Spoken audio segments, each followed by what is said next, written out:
It's really a pleasure for the endowment to be able to co-host this event with the Laogai Research Foundation and the Laogai Museum. Our association with Harry Wu and many of his colleagues is very, very long and deep, and we're very, very excited to see how far his efforts and those of his many, many friends and very devoted activists have come. I'll just start by a few remarks, and then I think Harry will give you the start to the program. But just to say that we're really here today to commemorate the events that were watched the world over in Tianamen Square 20 years ago. We are joined by many friends to honor those who fell as a result of their desire to bring about change in the way their government approached its relationship to those whom it governs. We are here to remember their lives, to reflect on what happened, and how it has shaped developments in China until now. And finally, to consider how these events live on to inspire future generations of activists and reformers to carry the flame of those who went before. In the spring of 1989, there are several events regarding China that stand out in my own memory.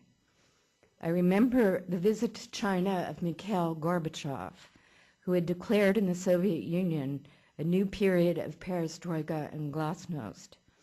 His visit to China seemed really so symbolic, a dramatic new paradigm shift from the last phase of the Cold War, in which China was a counter to the ambitions of the expansive ideology of the Soviet Union, and an unspoken challenge to the Chinese regime that suggested that the hyper-heavy hand of the state in the economy and in lives of citizens was failing, just as it had in the Soviet Union.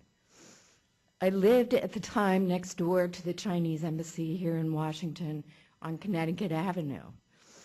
I watched day by day as the crowds gathered in a small park in front of the embassy, which came to be known as Mini Tianamen Square. The mood was optimistic, and the reaction of people in the embassy was interesting. At that time, many embassy employees lived in the embassy as residents. Over time, as the crowds persisted and grew ever more happy, with cars passing by, honking in solidarity virtually 24 hours a day, the staff in the embassy seemed to grow more friendly as they waved out their windows and even put signs up in solidarity and waved out their windows to the crowds below. It seemed for a while to be a moment in which the regime might actually say, yes, we can and will do better for our people. Then came the lead up to June 4th. The windows in the embassy shut. The crowds grew quiet but persisted. Bewilderment and shock set in on June 4th as the people outside my home, and indeed the world over, tried to understand what had happened and what would become of China and its proud and deserving people. We are blessed to be in a free society and to be joined by those who flee repression from all corners of the earth. They will help us remember and learn. That is why we are here today. Thank you. Harry?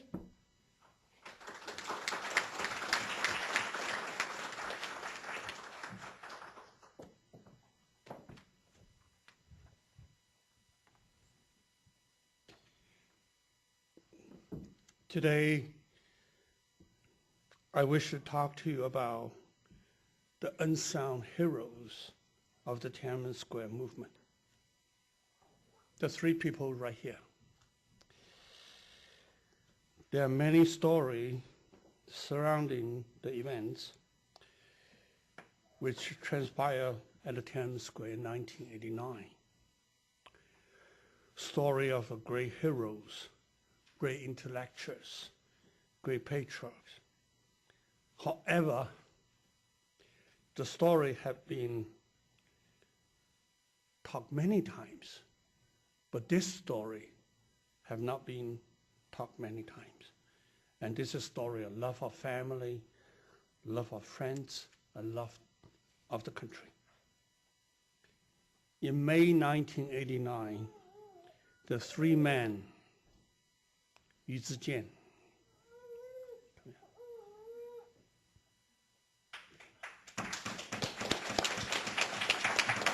Yu Dongyue,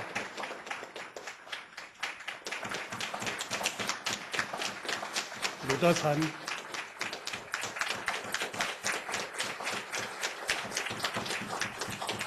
they traveled to Beijing to participate the growing movement of democracy in China.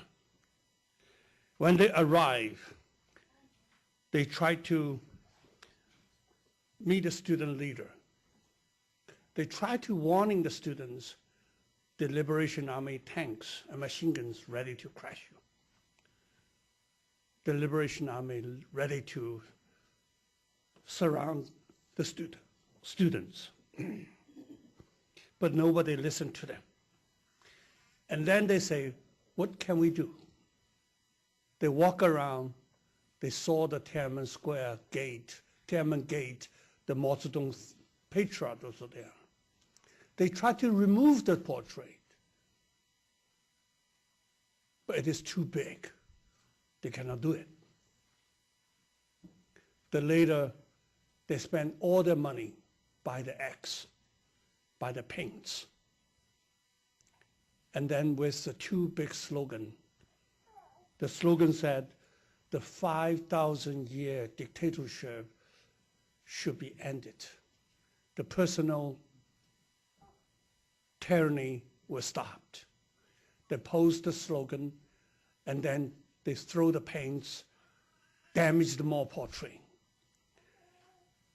Until today, the Mao portrait was on the gate 60 years. This is the first time the Mao portrait was damaged and was covered up, and they did. And they voluntarily was arrested by Chinese students.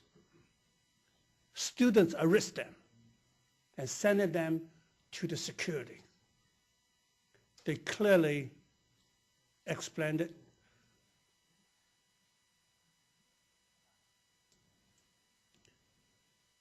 They clearly explained to the security, say, we did it.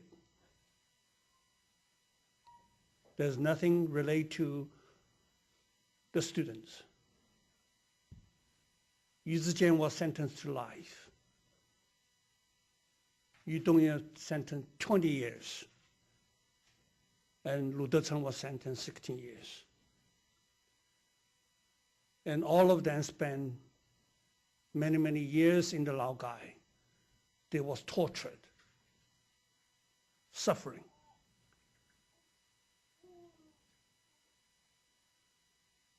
Yu Dongyue become a so-called, we call, life fossil. He was mental disabled.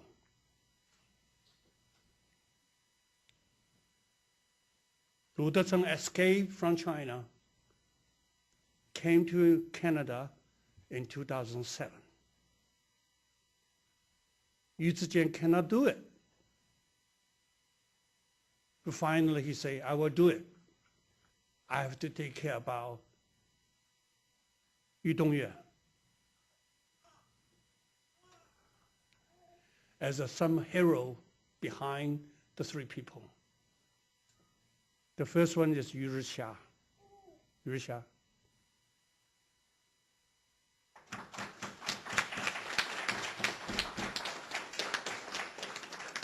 He left his son and husband in China, support her brother, Yu Dongyue, together with Yu Zijian, and he was spent a year in Thailand. And another woman here, 先桂娥。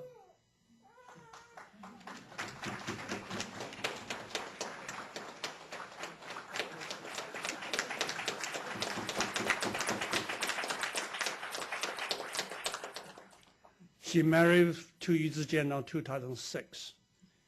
And then Yu Zijian told him that we are going to escape. He said, I go with you.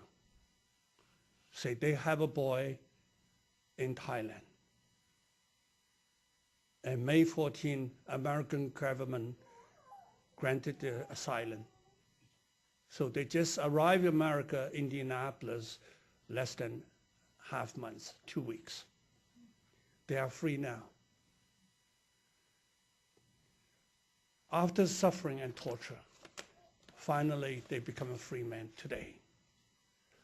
But we don't know what could happen in the near future. But they clearly tell you that more portraits have to remove from the gate. This is the thing, this is the message they want to give it to you. Thank you.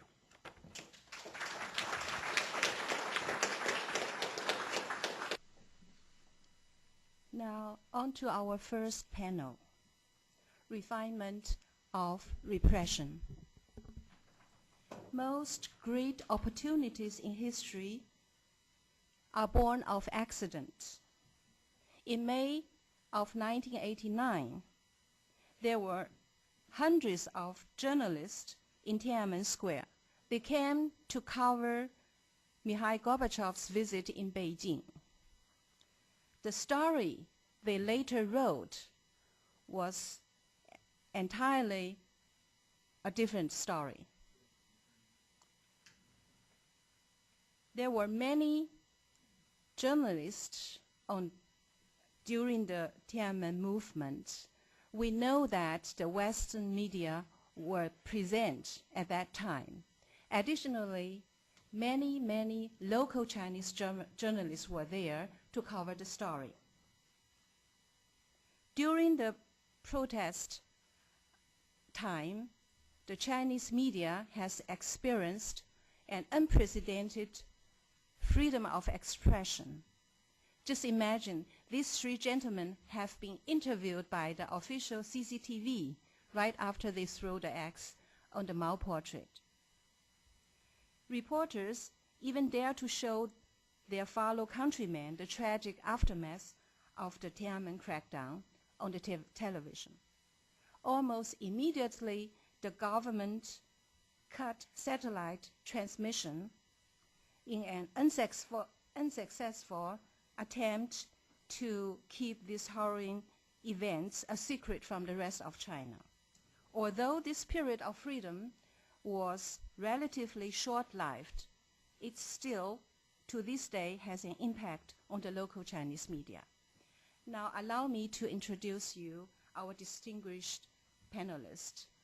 Mr. Gordon Chan is an author and journalist, and he is several of his very well-known books, including The Coming Collapse of China, which I think have been read by you. And he has spent many years in Asia, in Hong Kong and China. And he is also author of New York Times, Wall Street Journal, and Far Eastern Economic Reviews, etc.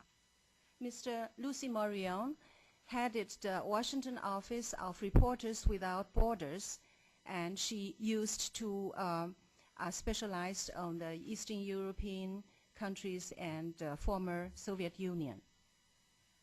Mr. Jonathan Mirsky, based in London, is a famous author, scholar, and journalist. He used to teach in the university, but since the 70s he worked as correspondent in China, and he has witnessed the whole Tiananmen Square event. And just this morning he told me, and well, maybe he doesn't want to be mentioned, but all his damage, physical damage, but exactly 20 years ago, exactly today or the day after. That's Mr. Mirsky. And his coverage about Tiananmen has been highly rewarded and awarded. Mr. Ethan Goodman is also a scholar, a researcher, and he spent a couple of years in China too, and he is an author for many books. And the most recent one is Losing the New China, which has been published in 2004. Now, our first speaker, Mr. Gordon Chen, please.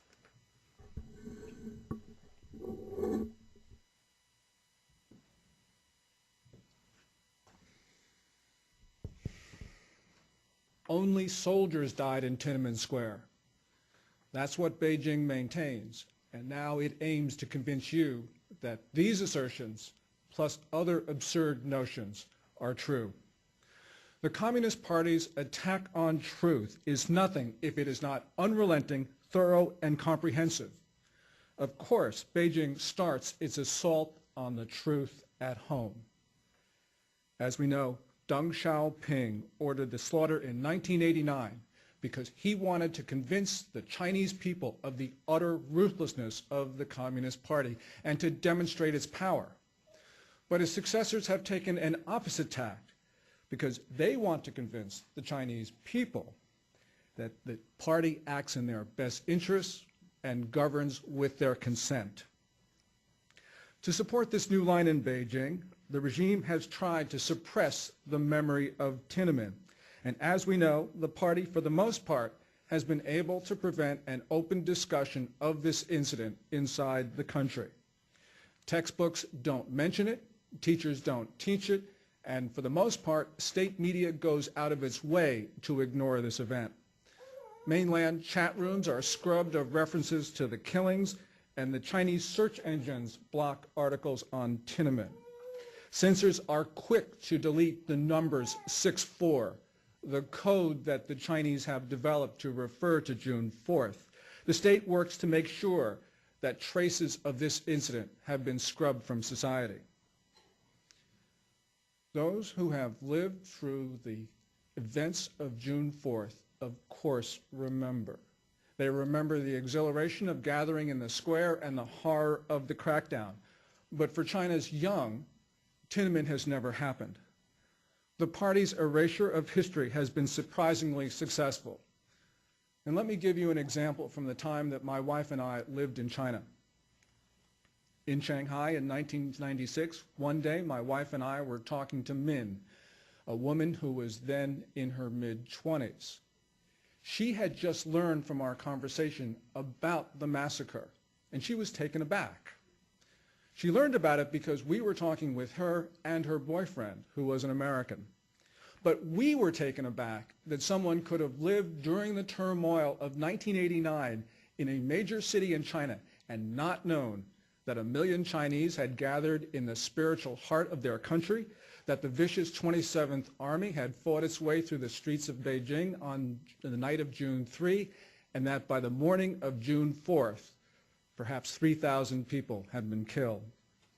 There were at this time democracy protests and activities in 371 cities in China, including big rallies in Min's Shanghai. But this tactic of suppression sometimes can be too successful. In June 2007, for instance, a newspaper in Chengdu ran an ad commemorating the mothers of the Tiananmen massacre. A clerk had accepted the ad because she had never heard of the incident, but eventually 3 editors were fired. Paradoxically, this ignorance of Tiananmen may be more of a danger to the regime than full knowledge of it. Because they don't know all that occurred in 1989, young Chinese have developed this benign view of their government. Quote, "The only thing I can remember about June 4 is watching television and hearing that riot police had died," said Lu Jing, who was 6 at the time. Quote, "I don't believe any students died. China in this respect is democratic, as China wouldn't hurt its own people." These benign views of the younger Chinese mean that they are no longer afraid of their government. They now believe that they have rights and the space to exercise them. And as many have said, the Chinese take to the streets only when they think that they can get away with it. So that's the dilemma for Beijing inside China. But outside China, the Communist Party, of course, knows that it cannot pretend that June 4th did not occur. So when Chinese officials talk about this event, they have to refer to euphemisms. For instance, delicately referring to the slaughter as, quote, the event that happened in the late 1980s of last century, or more simply as, quote, that 1989 affair. More important, the Communist Party is trying to reinterpret the events of June 4th, giving it a new context which it has created. And to persuade us to accept their version of history, Beijing is pushing its largest media organizations to expand abroad with the goal of disseminating its messages, those about Tiananmen and others, to a global audience. To accomplish this, the official Xinhua news agency is doubling the number of its bureaus so that it will have offices in almost every country. China Central Television, CCTV, will add Russian and Arabic channels. And perhaps most ambitious of all, Xinhua is going to start a 24-hour worldwide news channel based on the model of Al Jazeera. The plan has already been put into action. First, China Daily, the official English language newspaper, launched a U.S. edition in February. Then People's Daily got into the act. People's Daily, which is the Communist Party's flagship publication and its self-described mouthpiece, has launched its Global Times newspaper this April. That joins the tabloid of the same name. The new Global Times, in an editorial which was issued on the day of its launch, stated that it would, quote, strive to reveal a complete and true picture of China, and it is, quote, dedicated to conveying the original voices of the Chinese people. Well, all of us know that no Communist Party publication can do any of that. What they're really trying to do is what Beijing said in January, and that is to, quote, better convey a good image of China to the world. The world does not need a good image of China. It needs an accurate image of China. And if we are to remember Tiananmen and therefore understand the essential nature of the Chinese regime, we will have to counter the Communist Party's push to whitewash its image and change the global narrative of the one-party state. Well, what can we do? Well, of course, we can continue to try to counter the lies, the distortions, and the half-truths that regularly come from Beijing. There is now a global conflict between a China that is determined to kill the truth and the rest of us who are just as determined to preserve it. We would, of course, like to think that the truth always prevails, but we do have to recognize that sometimes the truth can be overwhelmed. The Communist Party is now trying to overwhelm the truth with lots of cash. To make sure that Beijing's new global media push succeeds, the Ministry of Finance has allocated $6.6 billion in grants and subsidies. And none of us should be under any misapprehension, because we know that when Xinhua, CCTV, and People's Daily burn through this $6.6 billion in cash, there'll be another $6.6 billion and another $6.6 billion after that. So what can we do? How do we fight this tide of money that will be used to tell our children that it was the soldiers who were the victims in Tiananmen and not the perpetrators, and that it was all right for Deng Xiaoping to slaughter hundreds and perhaps thousands so the Chinese people could learn a lesson about the use of state power? Well, here's a new idea. Let's jujitsu Beijing. Beijing has all of this money, so why don't we use Beijing's money against the Chinese central government? The central government will be subsidizing its publications to compete against our publications outside China. To me, that sounds like a trade issue. Why should we permit China to subsidize its publications against ours when the Chinese central government is pouring all of this money? That strikes me as unfair. Moreover, there is a more important trade issue. The Chinese central government blocks Voice of America and Radio Free Asia, and of course, it severely restricts CNN and other privately funded networks. Yet at the same time, CCTV, for instance, is allowed to distribute widely in the United States its English and Chinese language programming on cable. So should we allow any Chinese media into the United States? Television programming, books, magazines. The buzzword for me is reciprocity, and we should be demanding it. For far too long, however, the United States has not protected its own businesses from Chinese restrictions. In a series of agreements, especially the 1999 deal paving China's membership into the WTO, the World Trade Organization, Washington has accepted less access to the Chinese market than China has to the American one. Beijing's Go Global media initiatives raise more than trade issues, of course. The United States is an open society protected by the First Amendment, which is the core of our liberties. We believe in essentially a vigorous public debate that will preserve our free society.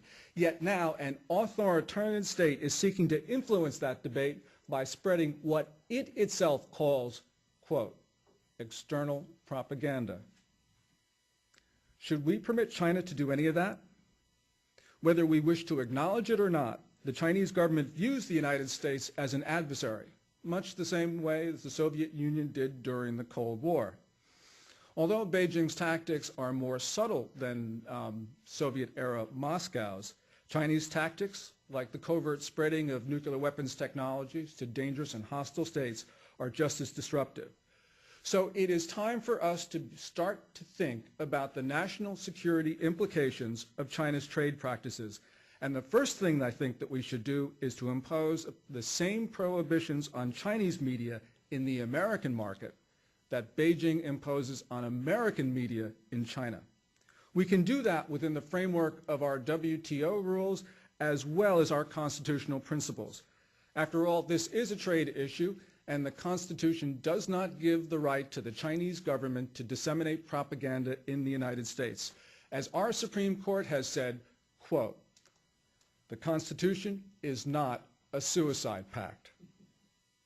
So let's use all of our tools to counter Chinese state media. And certainly, we have an obligation to do that, not just to ourselves, but also to future generations of Americans, and yes, the people of the great nation of China. Thank you.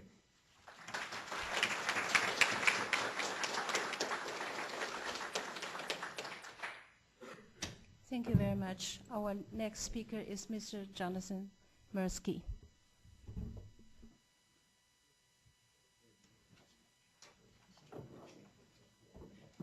I'm sorry, Don.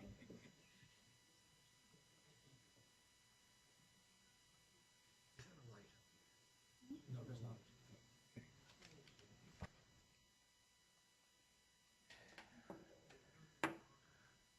Well, I'm not the shyest person on the planet, but I can tell you I feel very shy here in the presence of Xu and Li over there. How does one survive 16 years in the can in China? Or these heroes down here? Or where is Harry Wu? Is Harry in the room? Amazing, eh? Isn't it astounding? I actually was going to say quite a lot of other things, but I think I think we have to think about that. These people are survivors. 非常佩服你们三位，谢谢，谢谢，谢谢，谢谢。Well, the great moment for me in Tiananmen was when I saw the employees of the People's Daily huge stable come in with a sign that said, "No more lies, don't teach us to lie." And so I went over to the People's Daily that afternoon, and one of the editors there, it was this great period for Chinese journalism. He showed me a little card that he had that he was passing out to other journalists, and it said, rat droppings. he said, lies are like rat droppings in clear soup. They're obvious and they're disgusting. How true. How true. So there were all these Chinese journalists being brave, and it didn't take much. It isn't as if they had to sort of think a lot. They just suddenly appeared, as did numbers of soldiers and police. Now, I have to say that we clever journalists all thought this was the end of the party, that the government had disappeared. It was the happiest time in my many years in China that I'd ever had. The only happy time was when I was in Beijing. People talked to each other. Instead of saying, have you eaten yet? They'd say, have you demonstrated yet? They talked to foreigners as if they were just ordinary people. It was very extraordinary. And all those stars in the eyes that a few foreigners had about China somehow reappeared in a kind of a realistic way. You know, this is really quite a nice country, full of well-meaning, friendly people, and the government is just going to let us all alone. There weren't any soldiers or police around. Little did we know that the Deng Xiaoping, whom the excellent Gordon has just told you about, and his frightful elders were thinking up exactly how to smash all this. That's what they were doing.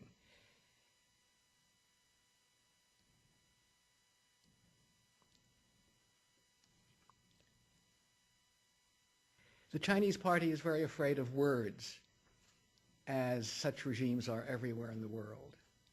Words are killers for them. So they tend to kill people who do things that are like words, or acts that are really quite harmless. I mean, what's wrong with throwing some eggs at a portrait of Mao? I saw you all do that. And when they were all being grabbed by young people in white shirts and dark trousers, I thought, oh, that's the damn Chinese police who have come out of nowhere to arrest these people and drag them out of the square. Little did I know that these were students. Even then, when students were saying, Li Peng Xia Tai, get rid of, Li Peng should resign, Da Dao Gongchan Dang, Da Dao Deng Xiaoping, smash these people, bring them down.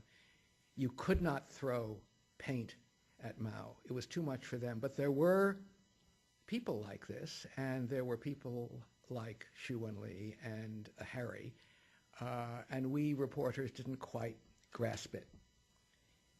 What had happened was that, as Dai Qing used to say, or said once, if you have a very dark room and suddenly there's a little shaft of light, that shaft of light is very interesting, and suddenly a lot of people got really, really interested in what's happening in China. What is all of this? But the secrets remained, as Gordon has just said. It's the incident, it's the events, nothing really happened. When did that happen? Oh, it happened in the late 80s. So there were these secrets. Where is the tank man? Where is the man who stood in front of the tank? What's his name? When Jiang Zemin was asked about this, I think by Barbara Walters, he said, I don't think anything really bad happened to him. Well, where is he? What about the little Panchen Lama who was suddenly made to disappear? The answer to that is, he is where he's supposed to be. All of these secrets, Zhao Ziyang kept in prison in his house, under house arrest for 16 years, smuggling out his tapes, and you should all read his book. This is a basic right. A basic human right is that all people should have an accurate memory of their own past. Chinese have been deprived of that. People like us can help them to remember. Here's a little thing that you could keep in mind. Not long after the Asian Games, not long after Tiananmen, Peking put on the Asian Games. And they had turned Beijing into a kind of Potemkin village. Everything looked great, shiny and white, flowers everywhere. Trains full of people coming into Beijing were stopped. So at a crossing, there was, this is one of these stories that sounds anecdotal, but or it can't be true, but it is. At a crossing, there was an elderly woman who was sweeping up the donkey dung from the donkey carts that had been bringing supplies into the city in the morning. And she was sweeping them up, and I said good morning, and I asked her if she'd eaten yet. And then I said, it's really beautiful what they've done to Beijing, isn't it? And she said, let me tell you something. And she pointed down at the donkey dung. Now, this happens to be a Chinese phrase. I hadn't heard it before. She said, see that? It's very bright and shiny, she said. But inside, it's just donkey shit. So that's what happened, and how terrible it was, and how good that we are here to bend our elbows into making sure that nobody forgets this. Sometimes even my Western friends say, aren't you a little tired of all of this? Shouldn't you move on? Jonathan, think about something else. Why all? It's the same place. So it's good that you're here, and I encourage you to go out and do all the good things you can to make sure that we and the Chinese are not deprived of that important human right of an accurate picture of the past. Thanks for coming.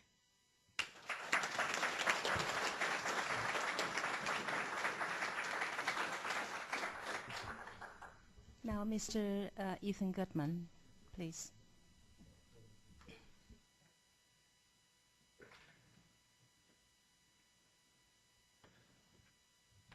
Jonathan says minutes he didn't use, so I'll try to fill those. My talk really is about the things following Tiananmen, and of all the post-Tiananmen dreams of liberation, the case of the Chinese internet is among the most tragic on a number of levels, and I'll be speaking about that in broad terms. But it's also true that subsequent attempts to liberate China's big brother internet have very explosive potential, and I'll talk a little bit about that as well. After Tiananmen, a frontal attack on the party's hold on the Chinese state appeared impossible, and attention shifted to a very different strategy opened up by Deng's southern tour. Perhaps a great wave of entrepreneurial activity, technology, commercialism, could lead the forces of reform and act as a great wave, just simply sweeping away a rotting system. And thus, as the growth of the internet and the so-called new economy, it never really happened, but it was fueled by the infusion of Western capital. When this appeared at the end of the 90s, it seemed like an answer to a prayer. It offered a sort of technological end run around the party system and the horrors of China's recent past. So a decade ago, the internet in China was very small, but it was also in a state of nature. The party blocked sites, but it was a clumsy, slow affair, and you could get around it pretty easily. The most common search terms in China were proxy, server, and free, not Brittany and Hooter. But you know, the proxy servers, you could use them to surf the free web and cloak one's identity at the same time. And dissident messages were actually even considered moderately safe for work at that point. Rumors, critiques of the party, all kinds of gossip would just, coming from a nationalist or a labor perspective, would often just flash up on my coworkers' screens. Internet cafes, I mean, I'm talking about the real ones, the cheap ones that didn't serve lattes. They were packed with computers and young Chinese, I mean, just like sardines, and they sprung up in the hutongs of Beijing, like crack houses in an American ghetto, right next to open-air toilets. Perhaps because of this fleeting moment, Western cyber utopians have never understood the Chinese internet or the party's relationship with it. I mean, it bears repeating that these people are Marxists. That means embrace the means of communication, control it, use it, fill it with Chinese voices. Prevent dissident groups from using the internet as a platform or a space to end their isolation. Instead, enforce their isolation, and when they try to break out, arrest them.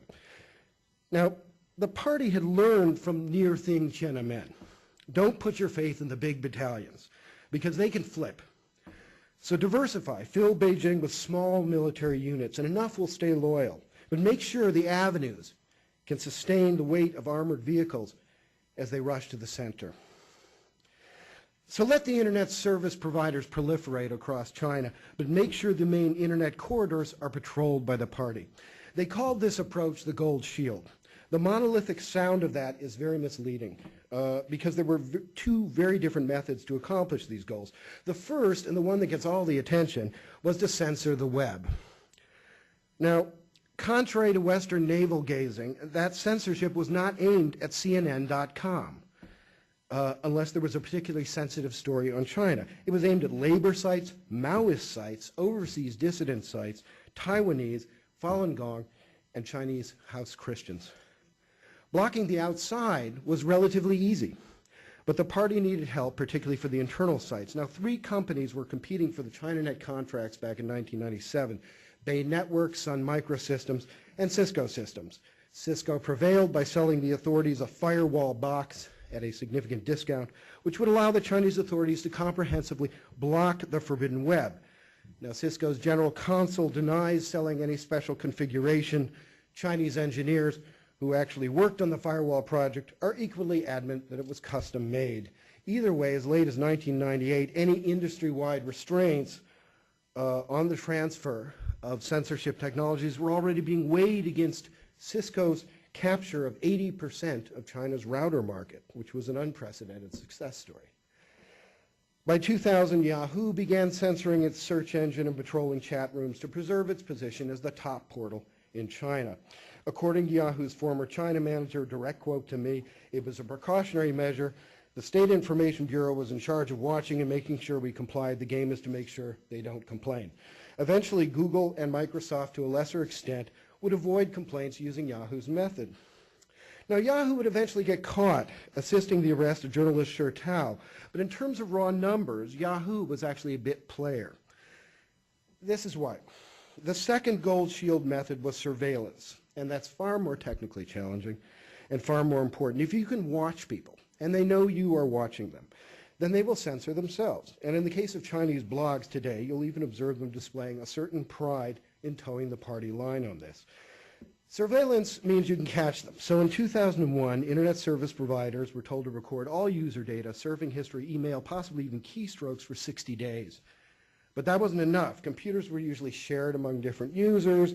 Proxies were being hunted, but they kept popping up. What was needed was a wraparound surveillance package, a way to attach the individual surfer's online presence or identity to other communications and ultimately to their Danwei, that is their employment and political history file.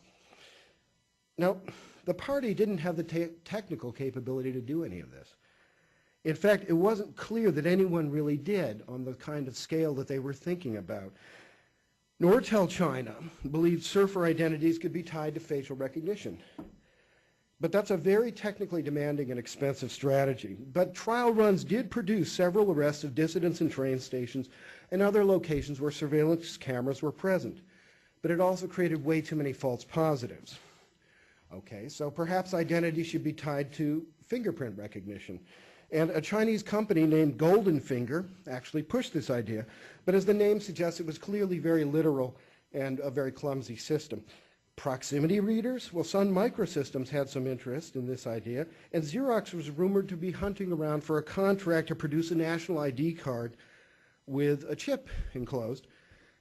But Cisco Systems China had a better idea. They proposed that identity should be based on the one thing that everyone in China would soon have, a cell phone. By tying voice patterns to surf patterns and then to work in political history patterns, the Danwei, and then making that file accessible all the way down, mobile accessible, local police, to the PSB, to the courts, you had a system that allowed a policeman to stop a Chinese citizen on the street and begin reading their email or what their elementary school teacher had to say about their ideological leanings. This was a paperless legal system. And this isn't science fiction. I mean, these are based on Cisco's own documents, documents that Harry has translated, documents that explicitly show that Cisco reps were training the Chinese police in surveillance techniques as early as 2001. And that surveillance could be used to combat Falun Gong, evil cult, and other hostile elements. I mean, this is a matter of record. And so you can go up and look this up right now on the web. The police had compiled a vast database of Falun Gong practitioners by 2001. Individual locations could be tracked in real time using cell phones. And in fact, mobile phones were probably responsible for as many arrests and thus imprisonment and murder of Falun Gong and other dissidents as any other method. Now, there were other Western companies involved in these activities, but I think it's fair to say that Cisco, in its avoidance of any serious consequences, created the industry template. And Cisco's it's actually admitted that it has contracts with Chinese state security. But the way they've handled this is they've capitalized on the general confusion between censorship, where they have plausible deniability, and surveillance, where the evidence is indisputable. But by the time the first Global Online Freedom Act was drafted in 2006, there's another one up now, By the time Congress began to think seriously about the fact that there are explicit laws against selling surveillance assets to the Chinese police, and these laws were passed in the wake of Tiananmen, it was increasingly irrelevant. The party had never trusted foreign companies, and if you go back and examine the party's narrowly averted attempt to make Microsoft's encryption illegal in 2000. And you also have to take into account Chinese homegrown smarts are pretty amazing. For example, following Falun Gong's successful hijacking of television signals in Changchun in early 2002, the local cable company came up with a method to monitor whether any individuals were watching illicit DVDs, political DVDs, in the Changchun area. So I submit that Cisco was a means to an end, a way to incorporate advanced technology, and incidentally, it made Huawei stronger. The West was aware of these events, or at least semi-aware. Western whiz kids with handles like Triangle Boy and Peekabooty rushed in. Some got a smattering of government funding, but their elegant theoretical hacks quickly collapsed against the brute size of the Chinese Internet spying agency. Washington, the problem was always looking for a magic bullet, a single algorithm solution, if you will, and there was none. So the dream should end there, with Chinese free expression drying up like a raisin in the sun. Yet, Dynaweb, a company in North Carolina, was different. This tiny company was manned by Chinese Falun Gong practitioners whose engineering training dated back to the early days of the Chinese web. Now, because the Chinese Internet was constructed in Levittown fashion all at once, it was configured in blocks. Dynaweb engineers, by looking at a seemingly meaningless series of numbers, could tell with a reasonable certainty if an address was state-connected. And with this knowledge and powerful hacking skills, they could track state security behavior, as if they were watching a dog take its early morning stroll. Eventually, they saw patterns. They saw little corners where the dog would only give a little sniff, and then Dynaweb built special programs imitating those corners, but with hairline cracks in them. Now, Dynaweb drove truck after truck of information through those cracks. They were loaded with news, the 9 commentaries, which was Falun Gong's condemnation of the party, and instructions for Chinese users to set up their own wormholes. This is a very dynamic process. It wasn't a single algorithm. Bill Shaw, the public face of the company, remembers waking up one morning to find the party censors had disabled the whole system. 10 minutes later, he fixed it up. 10 minutes later, it was down again. And so it went for months, like salvos between trenches, with activity falling into a lull on the Chinese Spring Festival and then starting up again after the party guys got back in the office. But Dynaweb had begun working on new methods, spam attacks on an unseen scale, dummy websites that would proliferate automatically, evolutionary algorithms that would change internet addresses within a single second, yet would somehow bookmark totally as if they were normal sites. These techniques caused havoc for the party censors. Cases of fratricide, where entire Chinese government news sites were blocked because they contained similar language to Dynaweb's. Days where the entire Chinese internet slowed to a crawl, with incalculable losses to e-commerce. Dynaweb started to wage a war of mobility, and they were soon joined by diversity, reinforcements, UltraReach, Freenet, other dissident systems that today make up the Global Internet Freedom Consortium.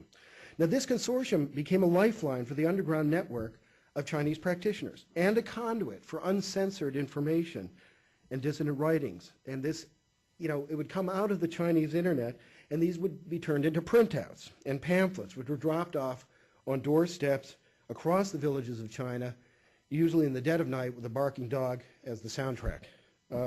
In response, Chinese citizens began clicking a button that renounced the Chinese Communist Party, not necessarily to quit the Chinese Communist Party, as Falun Gong likes to say. Most of these people probably weren't party members. Yet for all the Falun Gong hype surrounding this and the understandable wishful thinking, the significance is actually pretty real. I mean, these were promissory gestures of rejection from Chinese citizens of all backgrounds and beliefs. And while the numbers are as shaky as any internet-based survey, I think we can say with confidence it's in the millions. The consortium is allowing well over 500,000 Chinese citizens a day, by my calculation, to surf freely. Now, even when it became apparent that it wasn't just boring old malcontent Chinese, but actually some young Iranians were using the consortium systems as well, the New York Times even recently deigned to report on this phenomenon. Now, in conclusion, we have to measure these achievements against the impressive successes on the party side. The Chinese internet at the same time has seen spectacular growth in all areas. It's like the matrix. It's blogging flourishes, news circulates, some of it from party-sympathetic Western reporters and Phoenix TV. In most countries, the revelation of the tofu construction of schoolhouses in Sichuan would have simply brought the government down. In China, reporters were so gratified to be given a free hand to report on dramatic rescues for 2 weeks that when they were told to clear out and ignore the wailing parents, they actually did. Internet discussion boards appear to be free and unfettered, although the inevitable patriot comments are reputedly paid at 50 cents an entry. But that's the point.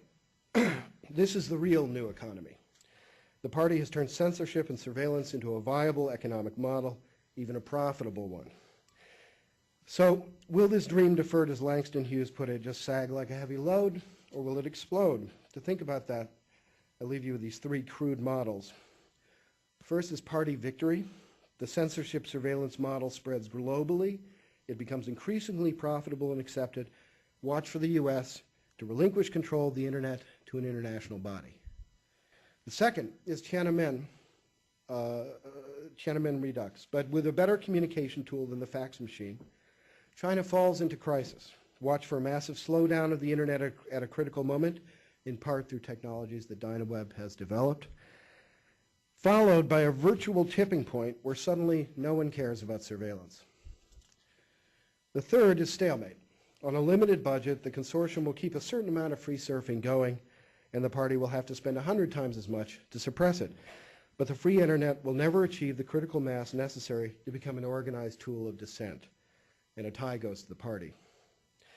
Now, ultimately, the internet is just a tool, it's just one element, and the real outcome of these scenarios hinges on things that I haven't addressed in my talk today: the fractured quality of overseas Chinese dissent, the ability of the Chinese intellectual class to look beyond their immediate self-interest, and finally, the U.S. government, the apparent inability of American corporations and the U.S. government to imagine a profitable China without the party.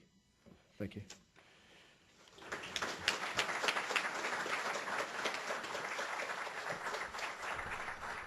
Mr. Ethan Gutman has made great contributions in his independent investigation and monitoring of the U.S.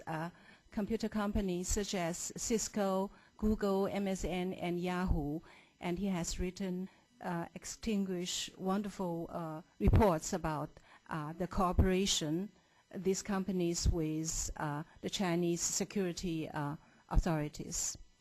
Our next speaker is Ms. Lucy Morion, please.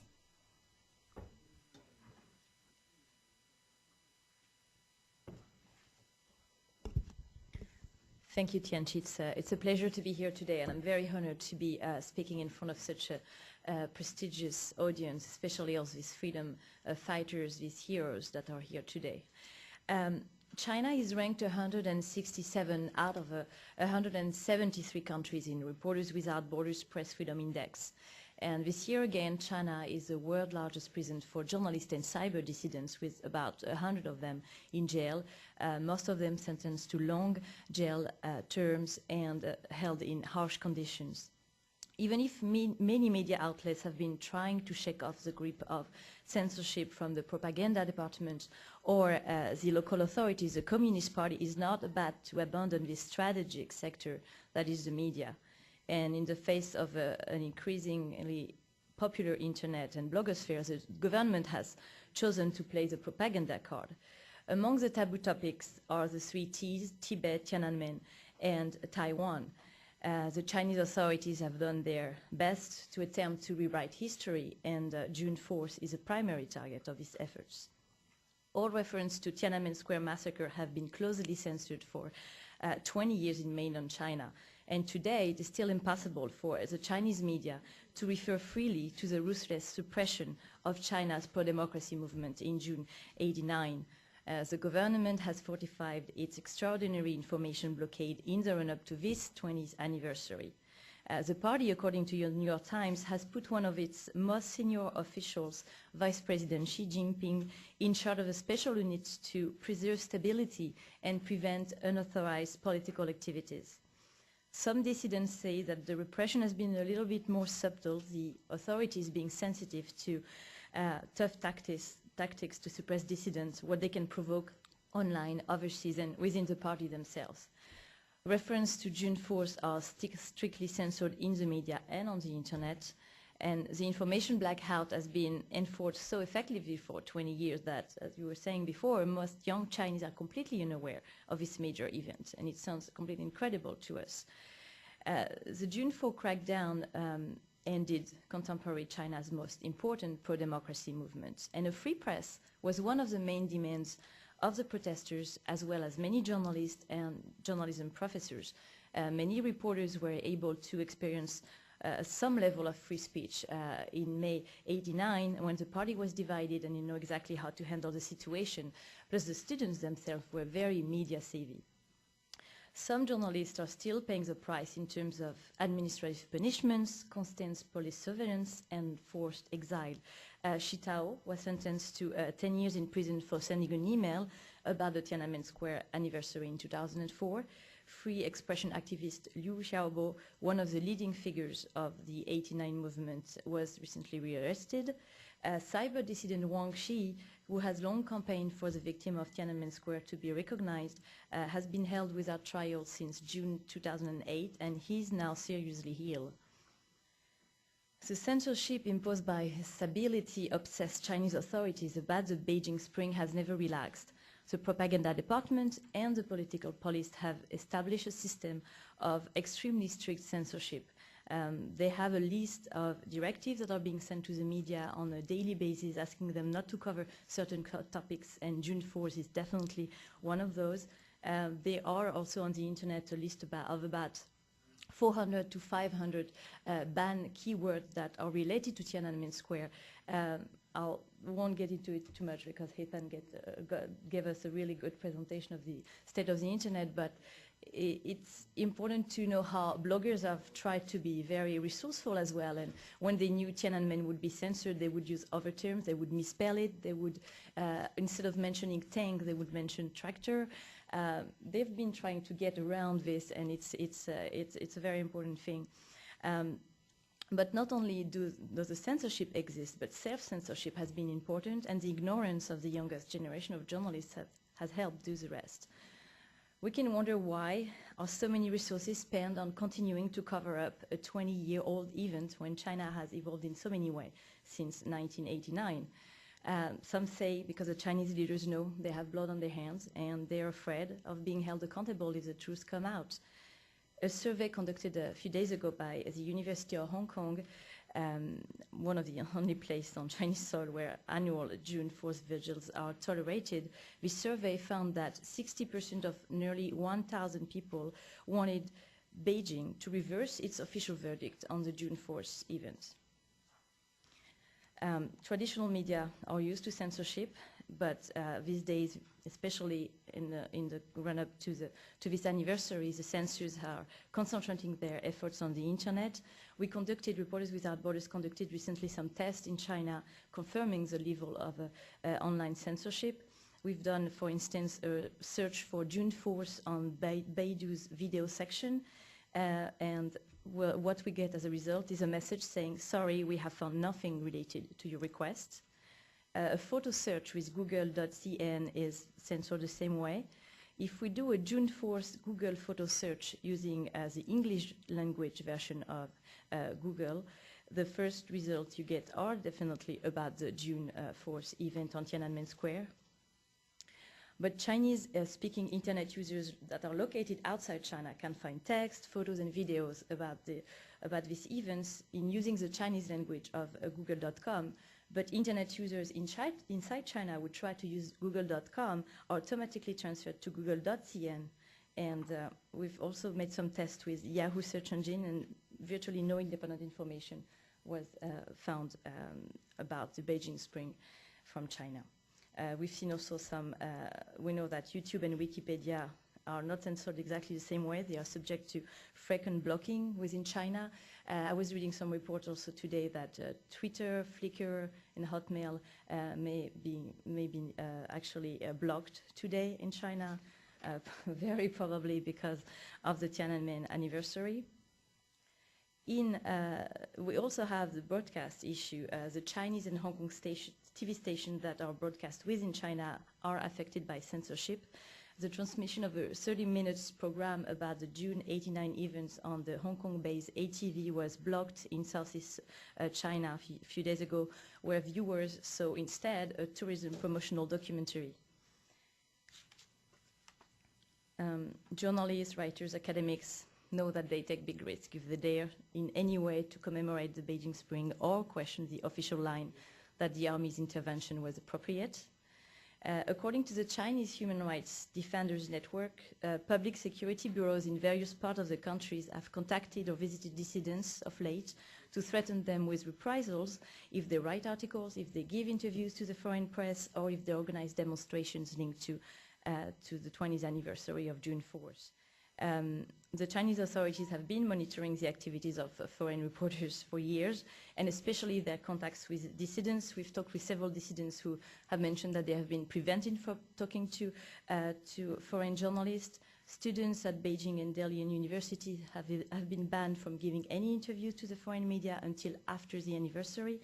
And the Public Security Bureau in Delhi also warned that any indication of an approach of a foreign journalist must be reported immediately. Some of the witnesses of the June 89 events who dare to talk to the foreign media are systematically harassed.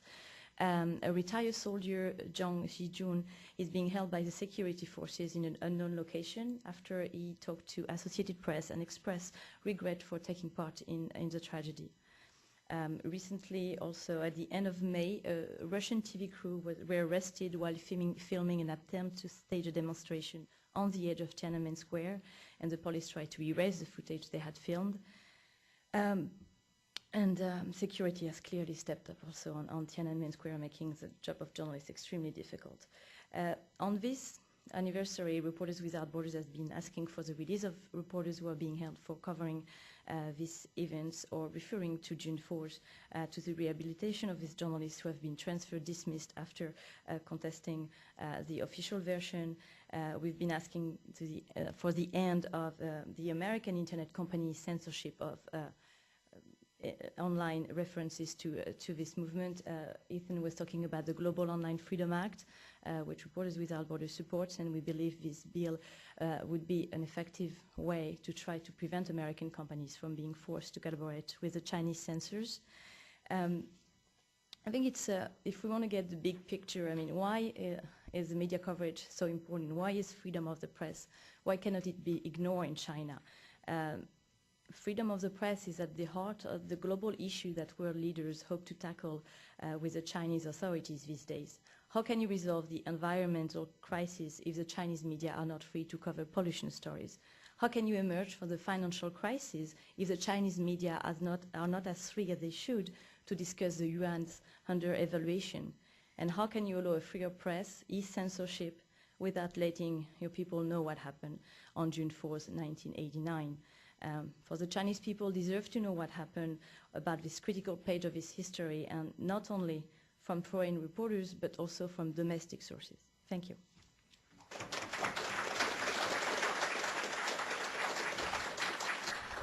Thank you very much, Lucy Marion. We are a bit ahead of our time, so I would like to give Mr. Lu Decheng the chance to speak to you, and Ms. Miranda Yan will be his interpreter, please.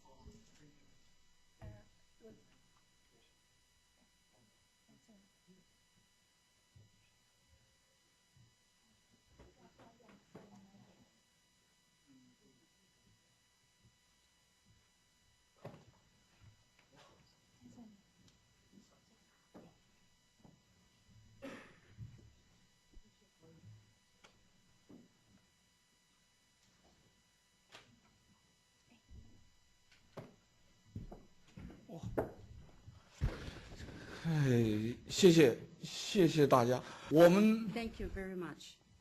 Thank you all. 我们终于顺利的活着出来了。 We finally triumphantly come out alive. 我们终于安全的胜利了。 We finally win the battle safely. 这是民主自由的胜利。 This is a victory of freedom and democracy. 同时，这也是因为我们有了新闻言论自由的胜利。 Meanwhile, we know this is because we have the freedom of expression. We have freedom of express here, so we can win this battle. 如果要不是这样的话，我们可能就像那一个死在那些天安门广场以及长安街的那一些死难者一样的，我们不可能今天站在这里。 If it's not because this reason, the freedom of expression in the free world, we are going to be just like all the other victims at the Tiananmen Square in 1989. 谢谢，谢谢大家。 Thank you very much. Thank you all.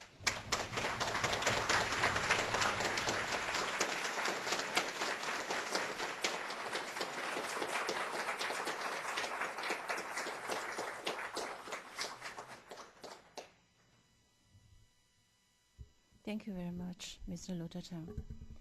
I know he doesn't only speak for himself. He speaks also for the others, especially for Mr. Yu Dongyue.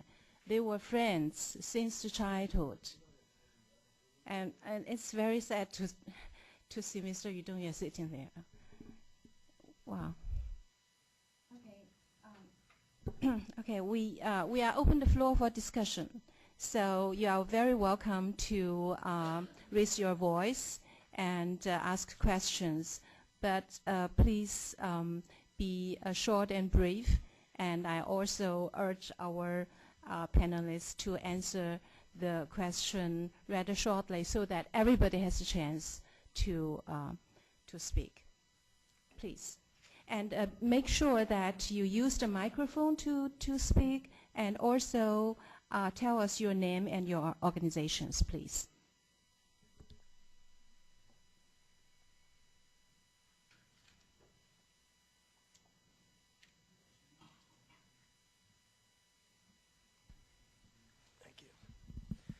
Hi, Joshua Lipes from I'm just sort of wondering about your opinion on the Freedom Initiative, whether there's really enough teeth there. Do we need to have it tied to actual, something tied to government sanctions, possibly something along those lines?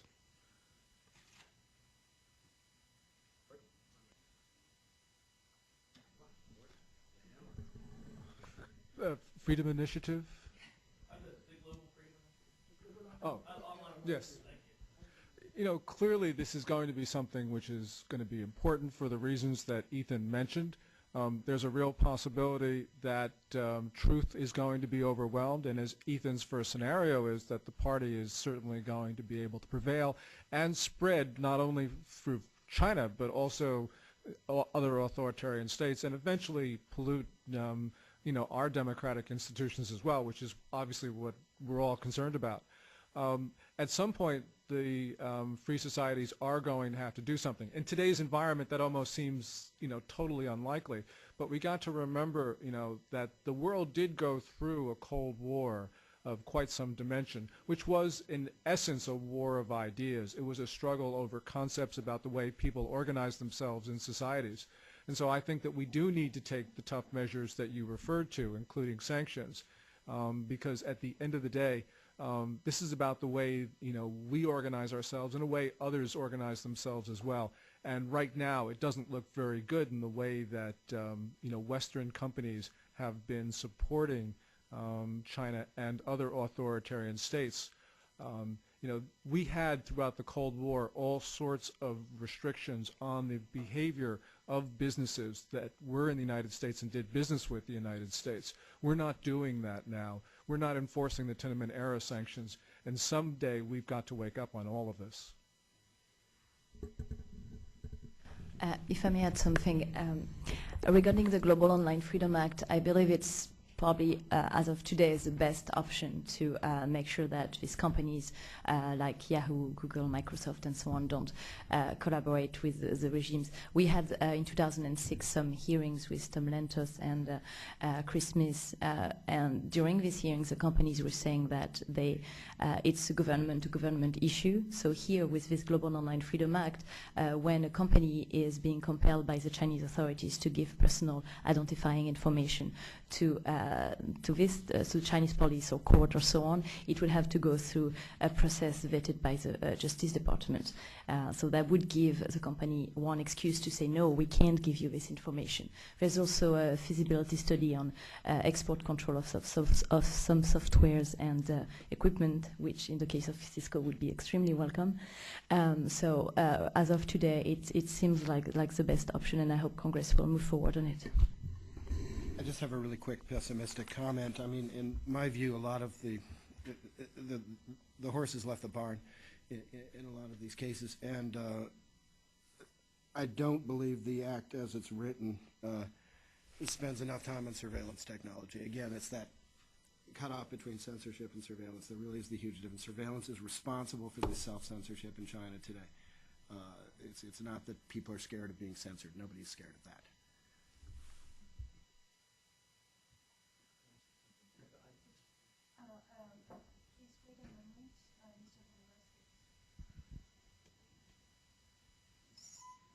Look, everybody thinks, what can I do? You know, God, here's this monster in China. I wonder how many people in this room use Yahoo, for instance. Don't put your hands up. I'm one of the founders of a quite nice little listserv called Pangolin, to which belong several hundred people interested in China. Well, we used to use Yahoo as our, whatever it's called, to make it work. So we wrote those bastards a letter, and we're saying, we're not going to use you anymore. And they wrote us a pathetic letter saying, oh, please don't do that.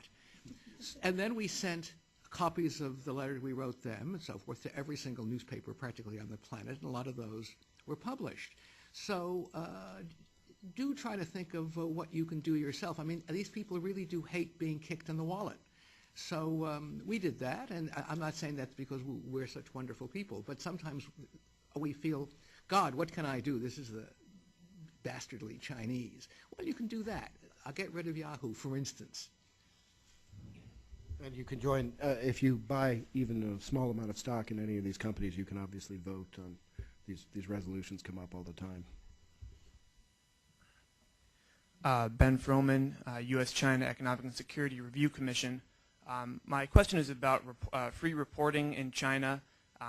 We, outside of China, as has been discussed today, would like the freedom of press and reporting in China. However, that is likely anathema to the CCP and will probably not be allowed in the near or foreseeable future.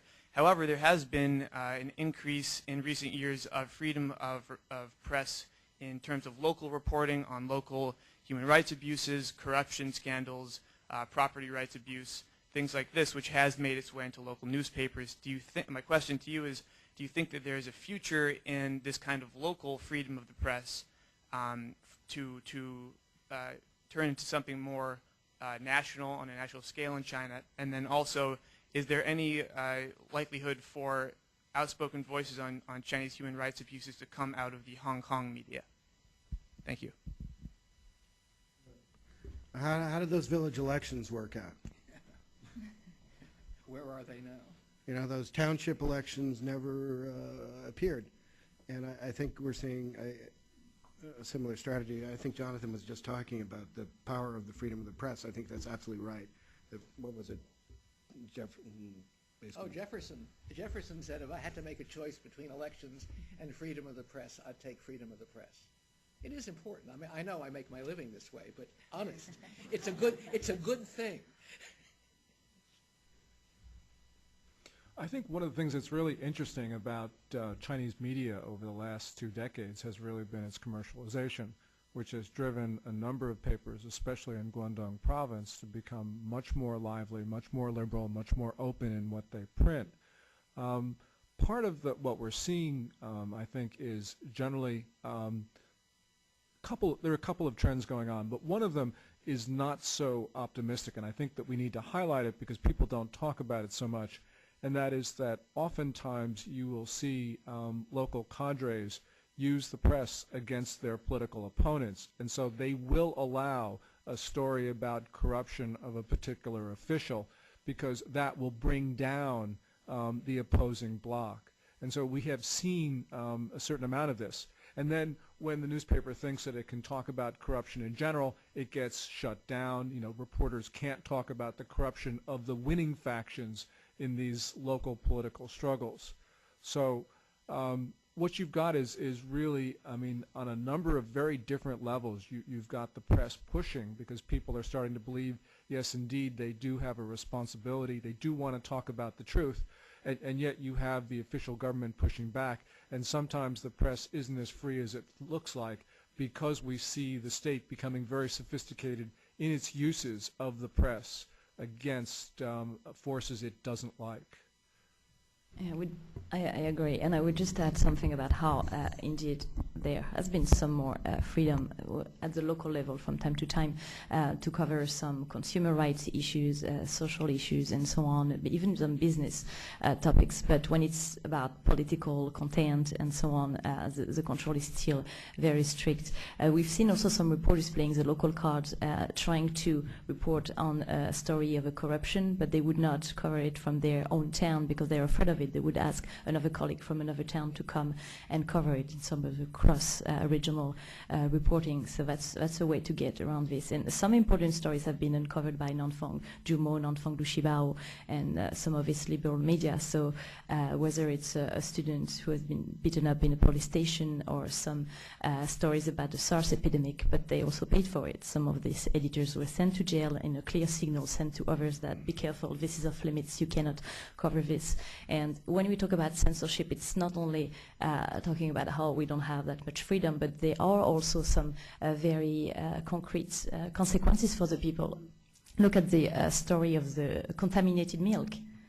Some journalists knew about it in June last year, and the story broke in September. How many babies would not have been contaminated if this story had been published before?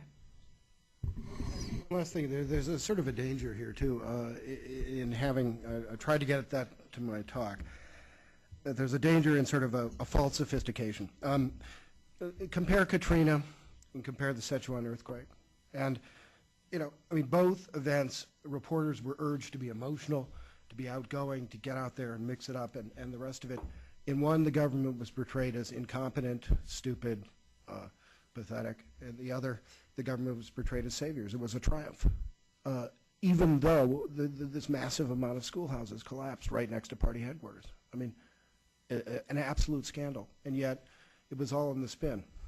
So I think there's a problem. The worst thing in many ways is a media that looks uncontrolled, that looks modern, but is really controlled on a deep level.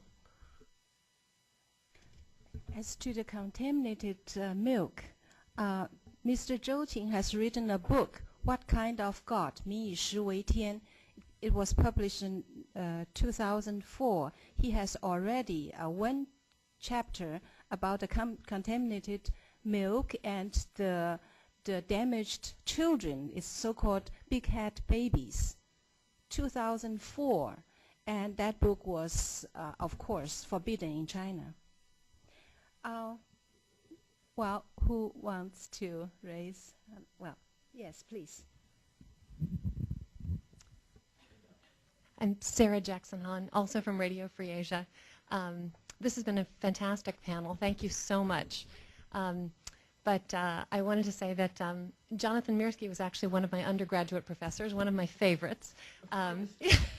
The finest, one of my two all-time favorites. And I have a distinct memory of when I was in graduate school. I was at Cambridge and I was finishing my dissertation in 1989. And I kept skiving off and listening to the BBC because it was a very eventful day, June 3rd, June 4th, 1989. And my ears perked up and I heard you live on the BBC in Beijing, having just, you were still, having just been beaten up by the PSB. And that was really sort of the moment I thought, wow, this is a big deal. And I went out the next day and bought a one-way ticket to Hong Kong. So thank you for that. It's been a great pleasure to continue reading everything that you write. But I just wanted to raise one point, which is that although obviously the focus is on China, I am continually amazed how many American young people know nothing about China's history. They know nothing about Tiananmen, even people in their early 30s. So I think that bringing this up also serves the purpose of raising global awareness about what's going on in China. Nobody wants to make any comment?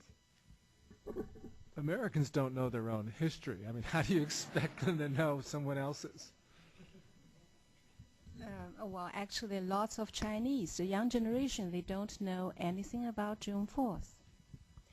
I am a little bit confused. Who was the first one? Well, shall we say 1, 2, 3? This, yes, please. Hi, thank you, the panel. I agree. I think it's been wonderful. My name is Dr. Binh Nguyen. I'm the president for International Committee for Human Rights in Vietnam. But what's more important is that I'm the speaker for a coalition for human rights in Asia. And this question is to address Ethan's comments about the Falun Gong's initiatives for global internet freedom. We've been working closely with them for the past couple of months and also with another think tank on this issue. And we're trying to get a legislation to pass in Congress to support them financially, especially to ask for a specific amount of grant through Congress so that they can continue their work on the global internet freedom, so that they can buy all the IPO's addresses and then keep on working. And with the think tank, we got the New York article to come out last month. So my question to you, Ethan, and also to open up to the panel, is that we view the internet as the last greatest wall of the communist era. It's the Berlin Walls of our era now, and we want to break through that wall, because if people get to information freely and truthfully, then that is the best way to bring down any dictatorship. So when you talk a little bit about the equation where even if, let's say, if they were able to get through millions of people, that the government will still be able to overpower them. So how do you view, if, let's say, if the U.S. Congress decide to fund them for this project, which we're trying to get through Congress? I think the advantage of funding a project like that is particularly for these crisis situations. I don't think it would make that much difference initially. But in a crisis, Ceausescu, right?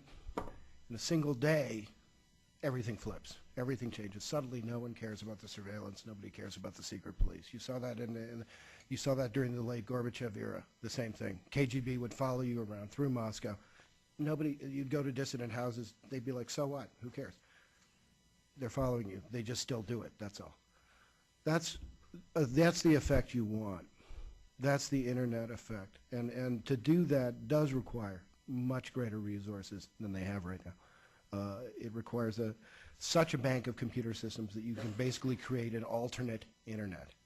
And actually, I've been given figures about that. It's something like 20 to 25 million. And I'm very glad to hear that Falun Gong, which always hasn't been the greatest at cooperating with other groups, is cooperating with other groups on that. So that's terrific. You know, every time I hear Ethan speak or read what he writes, I become very depressed about the state of the world. But one thing that I think that we need to keep into mind, and that is that, yes, these regimes can be extremely effective in patrolling the internet and surveilling their own citizens, but the one thing that we should always remember is that these governments delegitimize themselves in front of their internet populations. They make people angry, they irritate them, and that, as Ethan just pointed out, at one moment, and we can never predict when that occurs, but at one moment, all of this anger and this irritation and this hatred and this desperation just does break out. And that's why these regimes fall apart all at once. And clearly, although they seem to be winning at this moment, as Ethan has so perfectly pointed out, not only today, but other times when he's depressed me, nonetheless, I do think that this is self-delegitimizing and ultimately has a negative impact on the government itself. I can also tell you that lots of my friends in China, they are under constant surveillance. Sometimes some of them are put under constant custody. But for instance, Mr. Jiang Qisheng, he is the vice president of the Independent Chinese Pen. The police come to his office, confiscated his 2 computers. 1 week later, he buy another one. So we are still talking on Skype. Well, then come the police and take his computer again. 2 weeks later, he bought another one. And we are still communicating. And he tells me what happened, what this and that, what happened to other friends and colleagues. So it's depressing, but it's encouraging. The people are not to be intimidated nowadays. I'm sorry. This conference is so important because, I mean, the key thing for Chinese political culture is simply this ability to discuss the past, to go through even the Cultural Revolution. Yeah, you can talk about that a bit, but not that much. To go through Tiananmen, to go through the Falun Gong persecution, to go through these horrible, thorny issues in the same way that America's had gone through civil rights issues. That's the only way to build a mature political culture. And until then, that happens, intellectuals will keep saying, oh, well, China's not ready, and even people like some famous actors, and we won't talk about them. It's a constant game of cat and mouse between the dissidents and the authorities. I mean, some of these bloggers are so resourceful, trying to find ways. We have proxies, we have circumvention tools, encryption tools, and so on. So whether the internet is going to be more of a tool of a repression or a tool for freedom, I hope the latest is going to be the one that we're going to see one day. So, Ms. Oh, I'm sorry.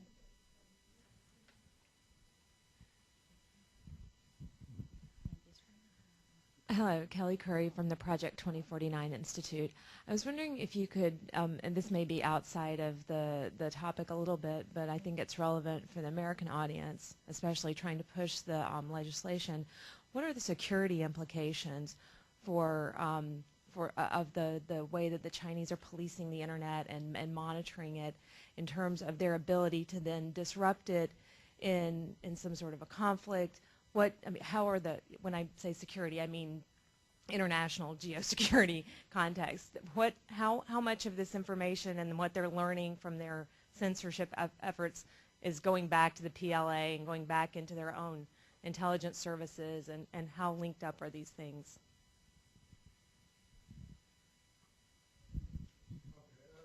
The real concern here, security-wise, is that it's not a Pearl Harbor, the sort of bolt out of the blue attack. I mean, you can sync information on the internet, but then you can bring it right back up to the surface again. The issue is that they are trying out a series of techniques, from patriotic hackers to the PSB to the straight-out military. People are just military. All different kinds of attacks, which they would then, in a crisis, deal out like a deck of cards, and each card would surprise you. Like a game of hearts, you can run the table. You can just keep the entire global internet off balance. Now, the other point to that, though, is that these things spread, and it's not clear. The Chinese are getting increasingly dependent on the internet themselves, and they have not really moved to their own operating system. Not really, not the way they claimed they would. So in that sense, I think some of this is a little exaggerated, that the Chinese are, there's somewhat of a mutual deterrence situation at the same time. So I don't consider it a crisis, but maybe I'm wrong. Though you do have to be concerned, because there have been reports that there were 3 blackouts in the United States that were caused by hackers. Probably those hacking attacks originated from the People's Republic of China. The Pentagon, they say, is attacked millions of times a day, perhaps about 3 million times a day. And the one thing that is very important is that a lot of these are traced back into China. And the Chinese government says, well, of course, we're not responsible for any of this. But the thing about the Great Firewall is that not only is it a barrier, but it gives the Chinese government the ability to know what's going on inside China. And these attacks could not occur, at least without the knowledge of the Chinese central government. probably many of these attacks are indeed sponsored by Beijing as well, but at least it makes the Chinese government responsible because it knows what's going on. You know, there may or may not be this information Pearl Harbor, but nonetheless, our critical networks are being compromised. We clearly are somewhat behind the curve in what's going on, and just the announcement last week from the Obama administration about ramping up our ability to protect our vital networks is an indication that we do need to do much more, because as a society we do rely upon the internet. Clearly we have things such as the delivery of water to your taps is dependent upon information resources, and that's going to be a very important vulnerability that we're going to have, you know, indefinitely.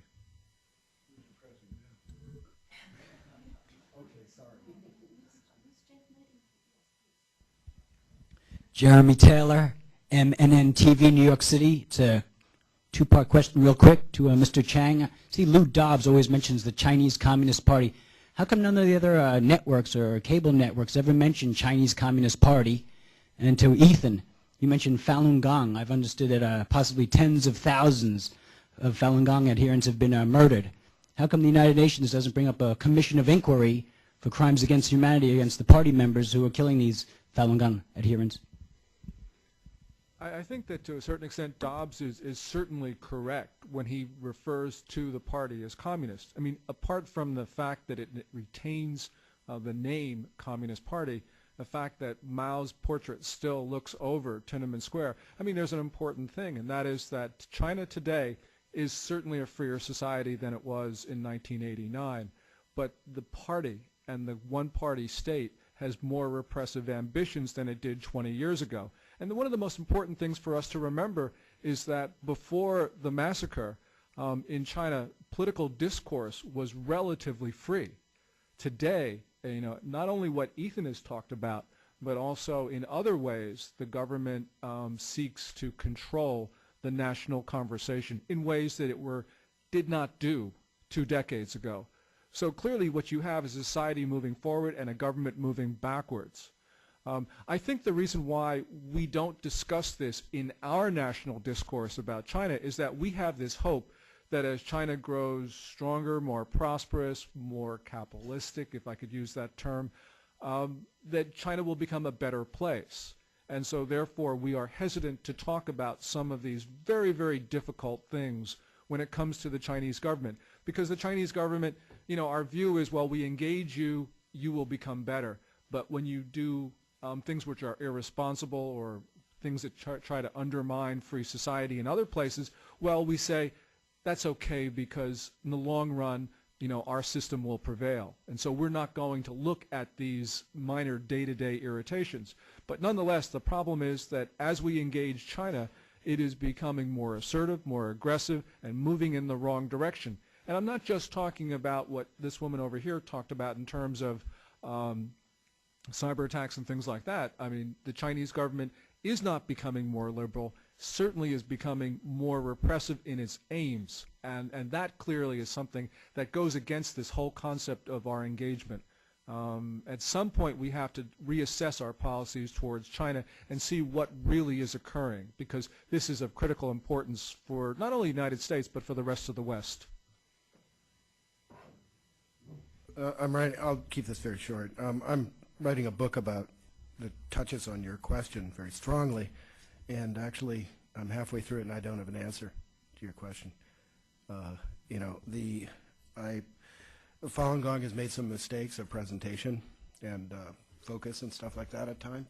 I document. I spent a chapter on that. But I'm calculating about 100,000 dead right now. And I don't. This is my calculation. It's probably not perfect. It might be half that, or might be 150%. But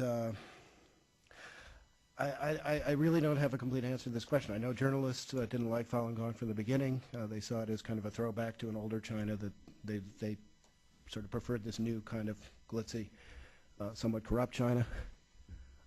I understand the business imperatives of China.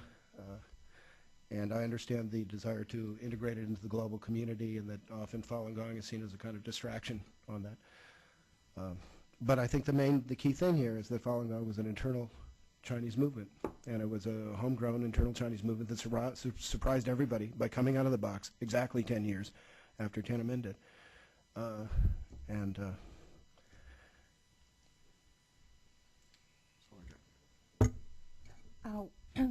Before we have a very short break, this is the last chance that you ask questions. So I will sum up all the questions. This lady, please. Thank you.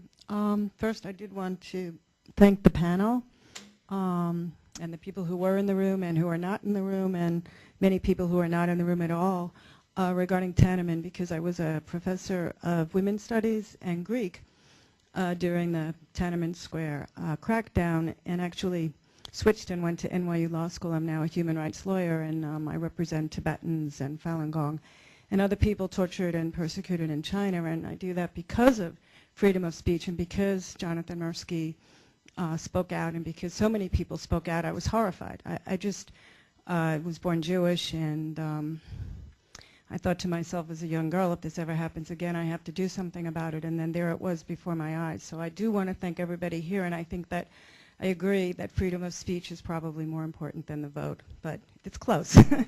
It's close. I wanted to ask a question because I file lawsuits. I'm a lawyer, and and what I'm wondering, perhaps Gordon Cheng would know, is if the Xinhua News Agency and if CCTV are still owned by the government of China, because if they're, I read a long article, actually it was in Chinese and I had it translated, which was suggesting that they're being privatized and that the private investors have ownership stakes in CCTV and in Xinhua, because if in fact they are not state-owned and there's private investors, we could sue them all for, no, seriously, I mean not me, but lawyers. We could sue Xinhua, we could sue CCTV for aiding and abetting the persecution of all these groups in China under Alien Tort Claim Act statutes, whatnot. But the key is whether or not they're privatized. And so I'm just wondering if anybody has any insight into that. And also I just wanted to urge anybody who has a law degree to get involved in legal channels as well. The Chinese Communist Party freaks out when you sue them. And I mean, seriously, they freak out. I have a friend who teaches at Georgetown, used to work in the State Department. They call the State Department 5 times a day. They have the All China Lawyers Association intervening in my cases. They unfortunately use U.S. law firms who have offices in China as well, which is not good. But they really don't like being sued, so that's another angle. Thank you for all the questions. Please, Amy Rieger.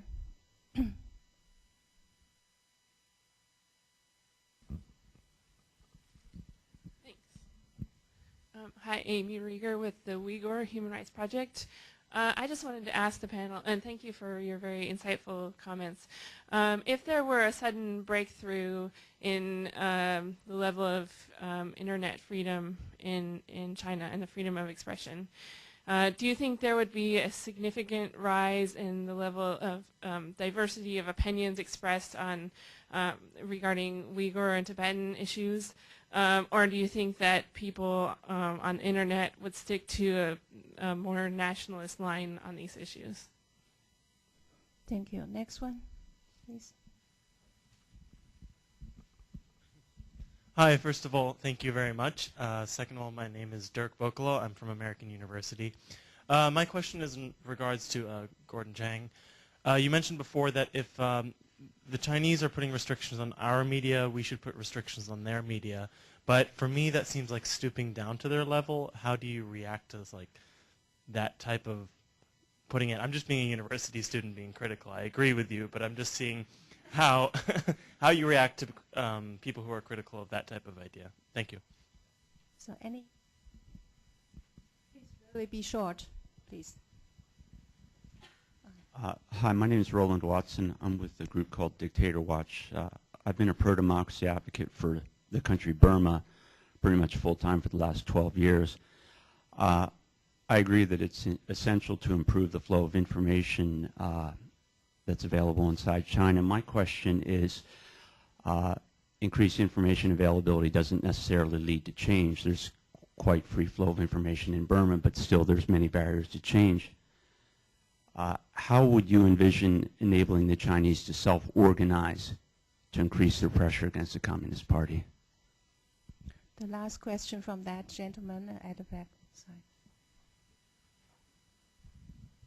My name is Lawrence Liu. I'm with the Congressional Executive Commission on China, and I just wanted to follow up on Mr. Chang's recommendation to make this a trade issue. If you could just give more maybe specific guidance on what you think the best avenue for pursuing that would be. Would it be a claim before the WTO? Do you think there is any legislation from Congress that you might recommend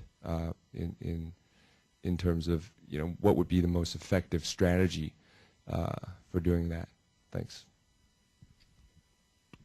Okay, Gordon, please, you are. To take the last question first, because it's the one I want to answer. First of all, I think that certainly there is a WTO, World Trade Organization issue because of the substantial amount of subsidies that are being poured into what are commercial ventures. Also, I think because we're talking about such a critical issue which regards our society, which is the free flow of information around the world, I do think that congressional legislation is appropriate, mandating in U.S. law this issue of reciprocity. This is an issue not only of what Americans can hear and see, it's also what people around the world can, and it's American businesses. So, for instance, to answer your point, which I think is a really good one about, you know, do we really care? You know, why don't we just let all media into our country? Well, also because, you know, American business is being prejudiced around the world, and especially in China. And because the Chinese think this is important, we should think that it's important as well to protect our own businesses. Because our own CNN, our Time, whatever, all of our media are not being given the same opportunities as we give Chinese publications and media organizations in the United States. So it's just a question of fairness. And because information is critical to our society, I think that this is something that we should elevate to whatever way we can deal with this. And I think the way to deal with that, you know, from the Chinese point of view, is that we're never going to get anywhere until we put what they want at risk so that we can get what we need as well. Ethan, would you please answer maybe the first question from that lady? Yeah. This was on the Uyghur question, and yeah, that's a really great question, and I think that you'll have to wait in line for that one, because basically all Chinese protest movements usually assume a kind of a nationalist posture in the beginning. It's just inevitable. You know, it's even interesting that Falun Gong, which is hasn't assumed that posture, but that in Shenyang, their dance performances, they often have a Uyghur dance, and they often have a Tibetan dance. It's something so intrinsic to Chinese culture now that this is just part of China, that people don't even think through it very much. So I would think that would be a much later stage of development when you would, some kind of Uyghur identity would start getting some respect on the internet, but initially, none at all. That's just my take on it. What to do about that is, you know, you have to let these things play out. There's a lot of bloodletting that will go on when the internet is free. Ethan, I mean the first question from the lady, from the lawyer professor, how about sue the Chinese government? Very shortly, please. She's the boss. I don't know. You know.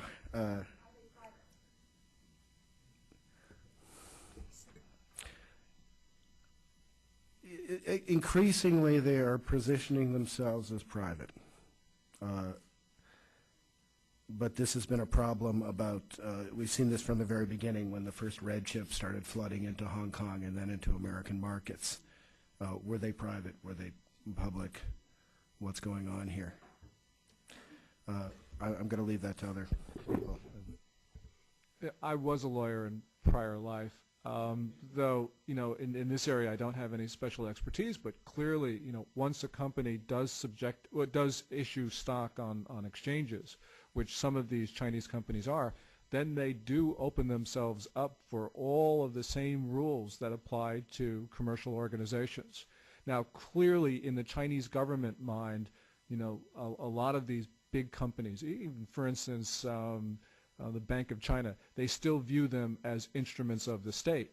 But nonetheless, clearly they have become subject to all of the rules that apply to companies that are engaged in commerce and which are not state-owned.